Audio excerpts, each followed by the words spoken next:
When you have no idea how to use watercolor pencils, this will happen. And I learned something that was a complete game changer.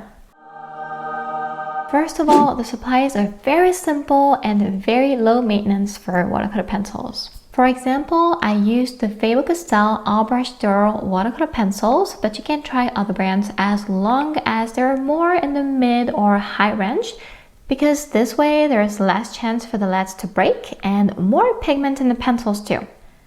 If you're already into watercolor, you can use your existing supplies for everything else. For example, I found that my 100% cotton cold pressed watercolor paper works best for watercolor pencils too so far, and mine is from Ash. Then these are my usual silver brush black velvet paintbrushes. They're versatile for portrait painting. You can get details, but also larger areas, and they've worked really well with watercolor pencils too.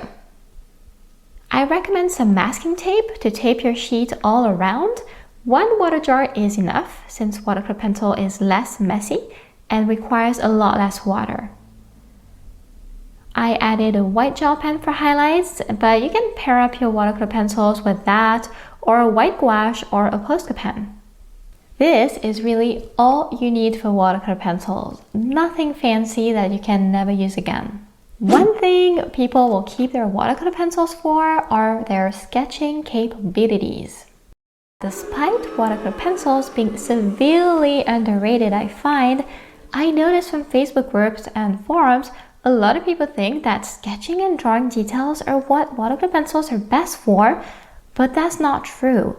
The problem is most people are in fact not really sure how to use watercolor pencils other than the obvious, and as a result, they miss out on the full potential and limit the fun. I love that sketching is made so easy, however, and this is how I started this portrait because of it. I hand drew everything without using a regular pencil, just my watercolor pencils, right from the start. I found it's possible to erase the lines to a certain extent. They're not going to go away completely, but for the most part, you're going to be fine. It's a nice thing about watercolor pencils, unlike regular painting mediums like watercolor or gouache, because you can easily sketch a drawing directly on paper and know those lines will blend in the painting. Or you can add character to a painting with spontaneous strokes. Coloring is another thing that I know people have used their watercolor pencils for, like you would use regular colored pencils. This again is a really nice thing to do, and combined to sketching, you can actually get a good sense of where your future art piece is going, and it's what I did here. Once I had the main features on paper, I went on to coloring everything. I made sure to pick my colors before I start, and then I added the lighter ones first. This is something I would recommend when you want to use watercolor pencils like I do. Start light and add the strongest shadows later, once the main features have been placed. This way, when you need to make adjustments, it's easier. I did a few very nice paintings with the Faber-Castell All Brush Dural and the Derwent Inktense pencils, so this wasn't entirely new for me. I painted this apple for my last SKILLSHARE class and these doors for my recent watercolor pencil techniques video. That's about all I have done, so for this video I wanted to try something different and even more challenging, and with the suggestions from my Instagram tribe, I decided to draw Aragorn from the Lord of the Rings, even though getting the proportions right didn't go as well as the watercolor pencil part. I found it's important to keep your pencils sharp most of the time. It's just more agreeable to color this way, and you can be more precise and add more pigment. When the lead is blunt, you will have a hard time feeling the tooth of the paper. Try and overlap different colors together in your drawing. For instance, in the skin, there were several shades. Some brownish, some pinkish, and some looked more yellowish. So I made sure to get them to show, and this is why even as a quick colored drawing, this is looking quite realistic. One thing I love about watercolor pencils is they're versatile, because they're pencils that turn into watercolor, which again can seem so confusing the first time. The little experience I got helped a lot, and this is why I was careful not to create harsh pencil lines in the parts where there's skin, so it stays smooth there, And to do that, I used a little pressure on the pencil and I kept going in circles.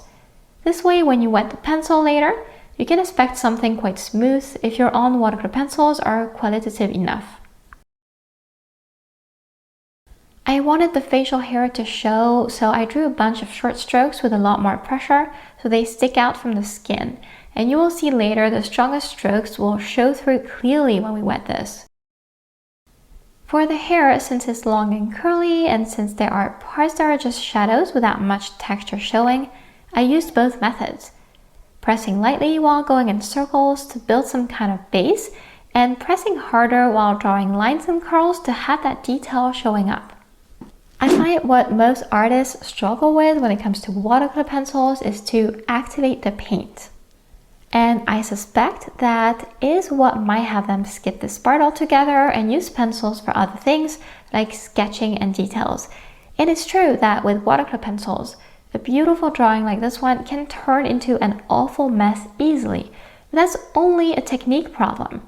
When you understand and practice how to blend watercolor pencils to render on paper exactly what was drawn, you can create anything. After a few tries, I would say it's not that hard and quite fast. You want to work with a paintbrush that has little water on it, wet but not dripping wet. There is no need for a lot of water here, never. And that's why I told you I only need 1 jar of water.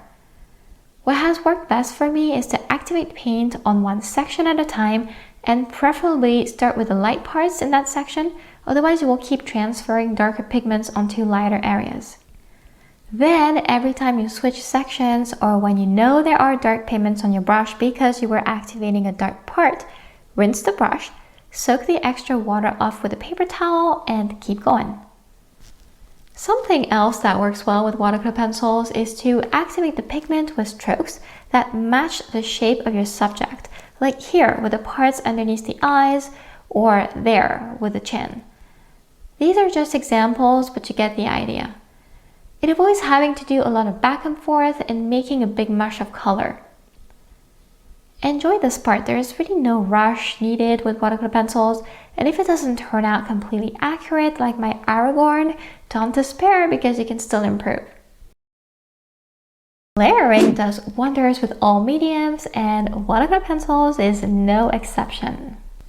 However, I find that you can't layer easily after a second layer, and that's why I made sure my coloring already had all the features fully shaded.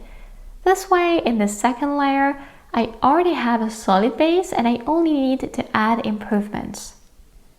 Layers are important, and with art in general, I notice beginners tend to stop midway in a drawing or a painting. They have a great base that could use something more, and most times a second layer with added shadows and details makes the difference between good and really good, at least with realistic art, because another layer will not only help you add some more depth to your art, but you can also use it to fix little things to refine them. I found for me it works fine to layer with my 100% cotton cold pressed paper. I tried it on a hot pressed watercolor paper, the very smooth kind, and I found it harder. I activated my second layer in the same way I did the first after improving mostly shadows and details. Notice how the eyelashes still show very well, just because I pressed hard enough that they're indented in the paper. Tell me in comments who your favorite Lord of the Rings character is. Mine is Legolas. You can choose to add details with more of your watercolor pencils when they're sharp, or you can use a fine liner for the darkest details. I usually use a lot of white gouache in my watercolor works to create the bright highlights, but with watercolor pencils, I prefer to use a white gel pen or a damp white watercolor pencil. It worked well here because the portrait was so dark overall with all the hair. Next, watch my 20 watercolor pencil techniques video. You will learn even more about what potential this medium has. I hope you enjoyed this, and I'll see you next time for more watercolor pencil and painting techniques videos. Bye!